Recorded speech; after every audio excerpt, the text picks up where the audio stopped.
Much more perspective on that issue now. Tuvia Gering, Chinese media research fellow at the Jerusalem Institute for Strategy and Security. Thanks for being with us here. First and foremost, as things are still playing out and we're seeing a bit of the scandal, at least attempting to emerge from the Trump campaign, how are people in China, how does American democracy look right now to people in China?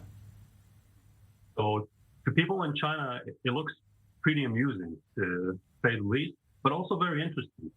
These people are seeing very interesting things happen and in the U.S.'s democracy, and they have been talking about it quite a lot on the Chinese social networks. But on the official Chinese media, there is pretty much a gag order not to speak about it because they're afraid that it will perhaps they'll be accused of influencing U.S.'s voting, and that could be problematic. But yeah. Well, certainly, look, here at I-24 News, we focus on many of the international perspectives and how they relate, obviously, to the U.S. here. But looking at any potential shift of international policy here, depending on who wins the election, let's take a look at Biden here. What might change between the U.S. and China under President Biden? So it is very unclear what's exactly going to happen with the Biden administration. Even more so, I don't think it has been formulated yet on many issues because he was mostly focused on internal affairs. But in his campaign, he had to be tough on China. That is probably a reaction to Trump's campaign that appeared to be even more tougher. That was the main issue.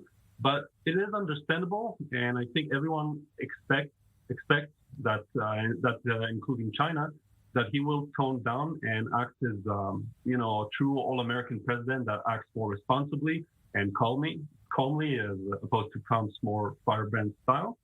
But Trump is leaving behind him kind of a scorched earth foreign policy as regards to China. And, it affects many of issues. It affects the foreign policy, the trade war, the tech war, the cyber warfare, the South China Sea, Hong Kong, Taiwan, human rights, strategic rivalry, and the list goes on. And from what I gather, Biden will be more similar to Trump than Obama because this is the way he saw things as a vice president. But still, again, it is very unclear. He did promise that he will likely put more emphasis on alliances and values, whatever that exactly means. But what we can read from that is through alliances, this means he'll try to contain China. That's at least how China sees it. Through values, he will try to confront China. But there's also a third issue that he said or at least hinted that he will work on with China, and that is the international challenges like COVID or climate change, where instead of containing and confronting, he can actually cooperate with China. And many in the U.S., in Washington, and also in China hope that that's going to happen eventually. And we certainly know the hostility has been very upfront from President Trump recently, talking about the coronavirus as purely a Chinese creation here. So obviously this is an important moment for China here. But you mentioned a little bit here about the rest of the Southeast Asia, the South China Sea, the issues there, Taiwan.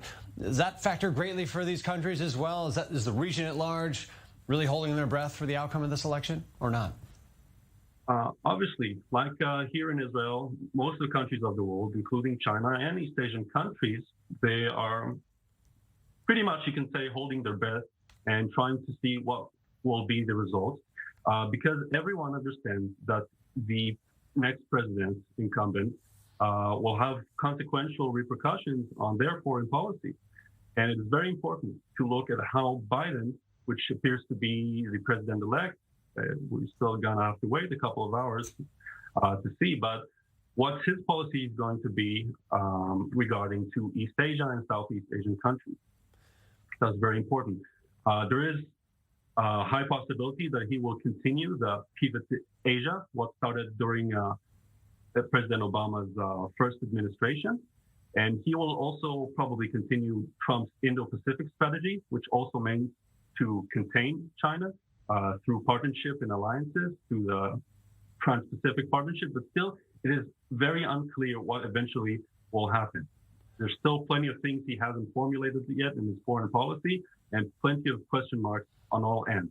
But they have been paying attention very closely, and they hope and that Biden will keep up his promise that he will try to mend the alliances after many countries in East Asia, especially South Korea, but not just, have been denigrated during the Trump administration and sidelined.